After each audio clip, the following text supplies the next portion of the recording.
And for our listeners, we are talking about so in 1981, there was a Brinks armored car robbery in Nanuet, New York, Nyack, and our mother was ambushed, if you will, in Birdtown, Mississippi. What, a week after? A week after that.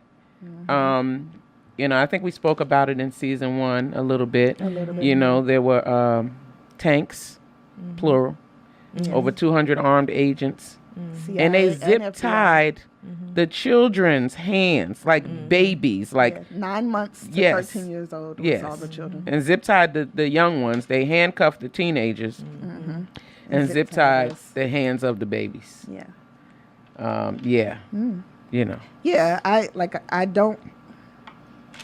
Visually, I don't remember what it looked like. But what I only remember what it looked like a little bit because of the newspaper clippings, But for me to sit back and remember it through my own eyes. You repressed it. Yeah, I don't remember. But the feeling, though, is really something. I don't remember being scared. I just remember, and it's part of the training our parents taught us, to stand there with your head held high no matter what goes on around you. So I remember doing that. I remember standing there and being diligent in that. And I remember just watching, just being there and looking at everything.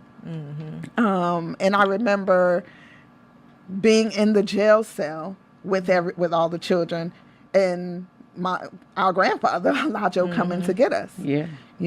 But other than that, I don't. And I can agree. I can attest that it's probably deeply repressed in me. Of course, it's in there. Something that I know that took a whole lot to come out. me and Chaka were with Uncle Lumumba, Shakur, in New Orleans because we had school.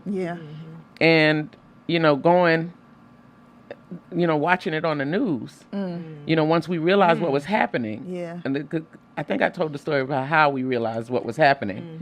Me, Chaka, Dingus, and Big Setua Shakur. Right. There's two Setua Shakurs. Yes, Setua Jamila Shakur. We were walking around the corner from Uncle Lumumba's house to our house because we lived that close.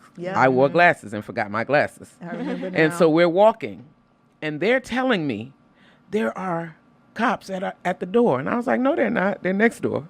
I'm not wearing my glasses. Right. So I can't see. Right. And so when we realized it, and then we beelined back to Uncle Lumumba and told him, we turned the news on. Wow. I saw y'all. Oh my God. Wow. Handcuffed. I just started crying. I was like, I don't think you've ever shared this. Yeah, I'm like, you never shared that? Yeah. They, we saw it, watched it. But the one thing, I was crying, but the one thing I was so proud of was my mama. Right. Our mama. Oh, yes. Oh, yeah. Because she held high. Lwhen Like I watch what? those, when I see them pictures and watch those video clips of how mommy walked with her head held, like, y'all know. Yeah. I'm Fulani. She wasn't daunted in the least. At all. She was not daunted. That's what and I think. She was exonerated of that charge, thanks to Uncle Lumumba, because he found a mechanic to prove get the receipts. that she was in New Orleans and had a press conference. Yeah. Yeah, that was something. Yeah. And our Uncle Lumumba Shakur was a Panther 21 member. Yes. And he was the husband of Afeni Shakur, her first husband. Her first husband. And the son of... Yes, of Abba Saladin Saladin Shakur, the patriarch of the Shakur family. So when we talk about Shakurs, and that it's more than Tupac, Afeni, and Matulu, there's more. So and much more. the stories we're telling. Yeah. And so, yes, remember that. Yeah.